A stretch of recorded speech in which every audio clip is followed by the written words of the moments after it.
Navy SEALs Bill Brown, Rob Sweetman, thank you, sir, both sirs, for serving America as you did. You fought hard. Bill was one of the primary organizers of yesterday's Veterans March in D.C. to support Pete Hegseth, and Rob helped get veterans to travel to Washington to rally for Pete Hegseth. Bill, let's start with you. Why was it important for veterans to go to D.C. to rally behind Pete Hegseth? Because we've served our country, we've been in harm's way, and we love our nation. And we realize that Pete loves our nation. He served in harm's way as well. We realize how messed up the Pentagon leadership has been. We know that Pete's the right person to fix it. Just a couple failures with the Pentagon that really rallied up the SEAL community and the veteran community as a whole. There recently, the Pentagon approved a plea deal with Khalid Sheikh Mohammed, who's responsible for murdering 2,977 American citizens. And they agreed to a plea deal where he doesn't get the death penalty. In 9/11. That's 9/11, right? Yes. Yeah, I'm sorry, keep going. I was a SEAL on 9/11 and have no doubt that the SEAL community finds this outrageous. Have no doubt that we find the fact that they withdrew in Afghanistan, gave over $7 billion worth of military equipment to jihadists, the Taliban, who have American blood on their hands. It's currently giving them millions of dollars each month. The SEAL community and veteran community find this outrageous. The fact that they let a spy balloon go over an entire nation, collect information on sensitive military installations, the SEAL community and veteran community finds this outrageous. Also have no doubt with the sophisticated portable weapon systems out there, the fact that none of the intellectuals in the Pentagon had the courage to speak up and say maybe we should have an open border because it's a national security threat. All these reasons rallied us to the cause. Not only do we support Pete, but we need Pete, because really it's about protection. It's about protecting you, me, and every other American. And your previous speaker talked about mismanagement and how that cost lives and lost of treasure in L.A.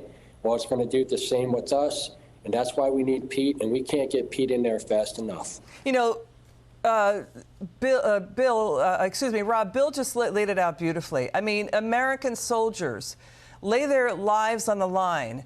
They and their families, like you know, have sacrificed so much for America. So now we've got this story. When you talk to veterans, are they worried that Biden did focus the Pentagon too much on DEI and going woke and not on lethality, not on meritocracy, not on accountability? Because we dug into the numbers. Look at what the Pentagon under Biden is spending. They're going to spend over $400 million on DEI under Biden.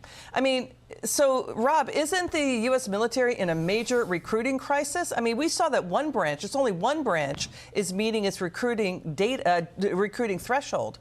What do you think, Rob?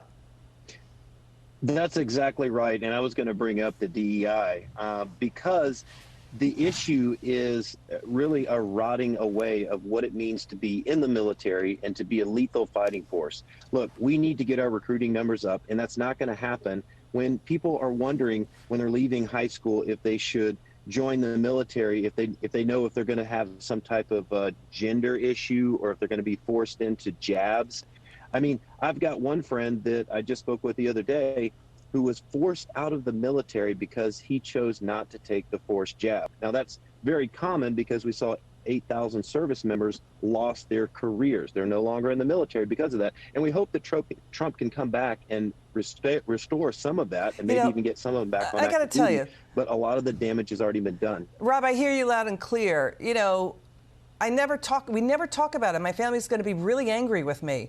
We've got family members who fought in practically every war since the Civil War on the Union side.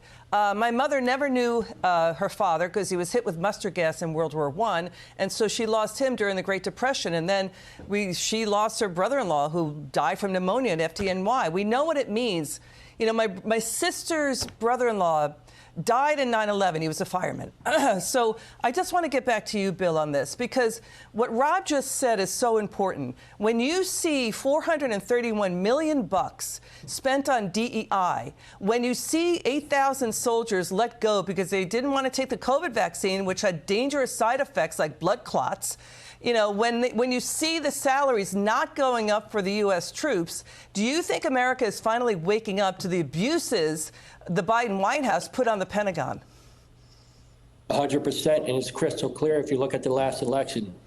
President Trump won every swing state, and I'll tell you the truth: if there was voter ID, he would have won every state. I think the American people rose up. I think they've had enough. You can look what happened in New York City recently, where the borders aren't properly vetted. You have Americans getting burned alive on subways. You can look what's happening in LA, in beautiful cities in complete chaos because of mismanagement. The American people have had enough. The men and women who serve their country have had enough. Look, their ideas are so bad, they have to open up the borders for votes. Their ideas are so bad, their mismanagement is so bad that they're destroying our military. Their ideas are so bad, they're talking about lowering the standards. And I'll tell you the truth, current warfare is getting extremely advanced. What we need to do is actually raise the standards. And we got to offer, similar to the corporate sector, incentives to get the talented personnel we need. So what Bill just said, Rob, by the way, and Bill, it's unseemly and obnoxious for an anchor to talk about their personal lives, and I apologize for that. I feel for you guys and veterans out there for what you've endured. Rob, please take the last word on this. When I look at Pete, I see a person with three big things that we need right now. That's experience, and what I mean by that is battlefield experience. Trust. Trust is a big one. I can assure you that people coming into the military right now don't know who they can trust. We need that trust restored. Need that trust restored. Vision. We need a leader. A leader. Okay, Bill Bryant, Rob Sweetman. And Rob Sweetman, thank you, gentlemen, for your service to America. Great to see you both. Please come back soon.